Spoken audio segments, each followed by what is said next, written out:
오늘은 4월 24일 시편 104편 10절부터 23절까지입니다.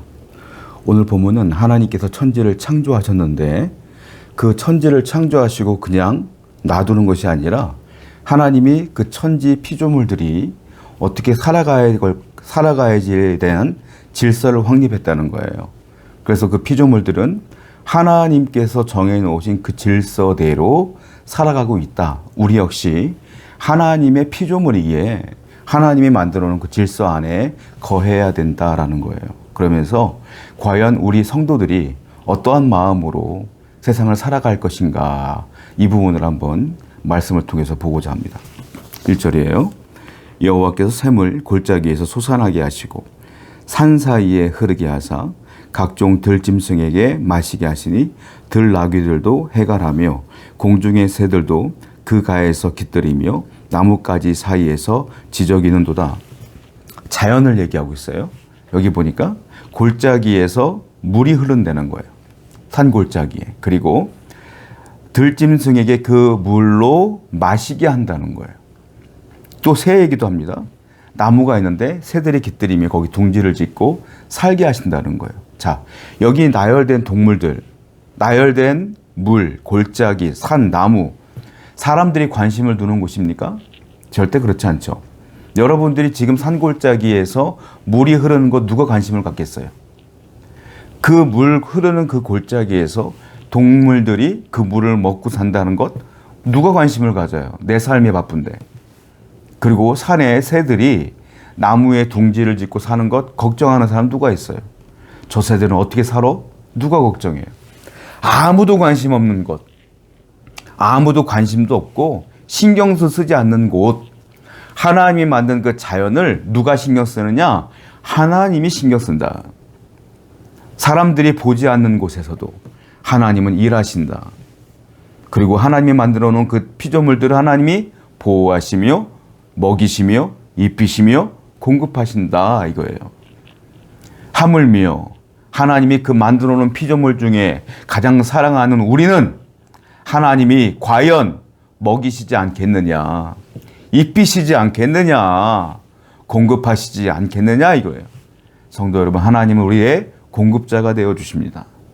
여러분들이 부족한 것들, 여러분들이 기도하는 내용들 하나님이 다 듣고 계시고 알고 계셔요. 하나님은 내가 보지 못하는 그 골짜기에 있는 동물들도 신경 쓰시는 분이에요. 그 하나님께서 여러분들을 과연 놔두시겠느냐? 그렇지 않아요. 꽉 붙들고 계실 것이고 여러분의 인생을 책임져 주실 줄로 믿습니다. 이걸 믿으면 성도는 어떻게 된다? 감사하며 기대하며 살아야 된다. 하나님을 굳건히 믿으며 살아가는 여러분 되시기를 축원드립니다. 그 다음 말씀 보겠습니다. 16절입니다. 여호와의 나무에는 물이 흡족하며 곧 그가 심으신 레바논 백향목들이로다. 새들이 그 속에 깃들이며 학은 잣나무로 집을 삼는도다. 높은 산들은 사냥을 위하며 바위는 너구리의 피난처로다. 여기 보면 여러 가지 동물들이 나와요. 하나님께서 나무를 만드셨는데 백향목을 만드셨어요. 그런데 거기에 누가 사냐면 새들이 그 속에 깃들입니다. 새들. 또 학은 잣나무에 집을 짓는다. 학이 나오고요. 높은 산에는 사냥이 있어요. 그 높은 산들은 뭐라고 했습니까? 산양들을 위하며, 양들을 위하며 이 말이에요. 또 너구리의 피난처로다. 그 산에 너구리들이 피난처로 삼는다. 지금 나열한 동물들은 강한 동물들이 아니에요. 육식 동물들이 아니에요. 어떤 육식 동물에게 피해를 입는 동물인 거예요. 새, 너구리, 학, 그리고 사냥. 한마디로 말하면 가장 연약한 존재들을 말하고 있어요.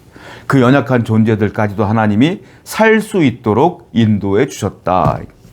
우리 하나님의 관심은 어디 있냐면 강한 자보다 약한 자에게 더 있다. 약한 자를 하나님이 보호해 주어야 되기 때문에 그래요. 약한 동물들을 하나님이 보호해 준다. 하물며 여러분들은 어때요? 여러분들은 그런 고민하지 않습니까? 저 사람은 좋겠다, 돈이 많아서. 저 사람은 좋겠다, 권력이 있어서. 저 사람은 좋겠다, 인기가 많아서. 나는 뭐야? 나는 집안도 좋지가 않아. 나는 부모 잘못 만난 것 같아.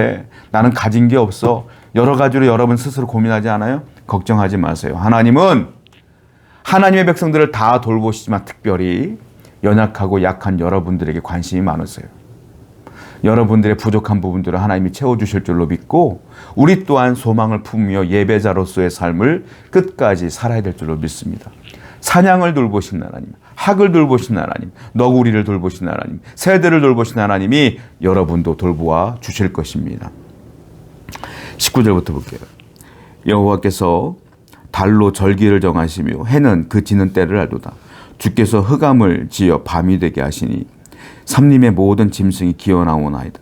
젊은 사자들은 그들의 먹이를 쫓아 부르짖으며 그들의 먹이를 하나님께 구하다가 해가 돋으면 물러가서 그들의 굴 속에 듣고 사람은 나와서 일하며 저녁까지 수고하는도다.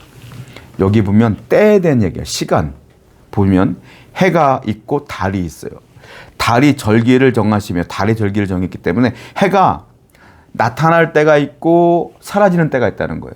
그러니까 낮과 밤을 얘기해요. 낮에는 해가 나타나고 밤에는 해가 사라진다 이 말이에요. 그리고 또 뭐라고 하죠? 젊은 사자들 얘기합니다. 사자가 배가 고파요. 막 부르짖어요. 그런데 어떻게 돼요? 먹이를 먹고 또 밤이 되면 잠을 자러 가요. 사람도 마찬가지라는 거예요. 사람도 아침에 일하고 저녁까지 수고한 뒤에 쉬는 거야. 자, 이게 무슨 말이냐면 하나님은 천지를 만드실 때에 다 질서를 만들었다는 거예요. 동물들은 어떤 질서, 자연은 어떤 질서, 사람들은 어떤 질서, 질서대로 살라고 만들어 놓으신 거예요. 사람은 어떻게 돼요? 밤엔 잠을 자고 낮에는 일을 하는 거예요.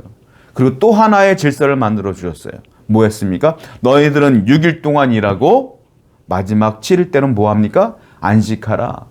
안식하라. 안식하며 예배하라. 이게 하나님이 만들어 놓은 질서예요. 해도 달도 동물들도 식물들도 새들도 다 하나님의 질서대로 살아요. 우리도 그 질서대로 살아야 된다는 거예요.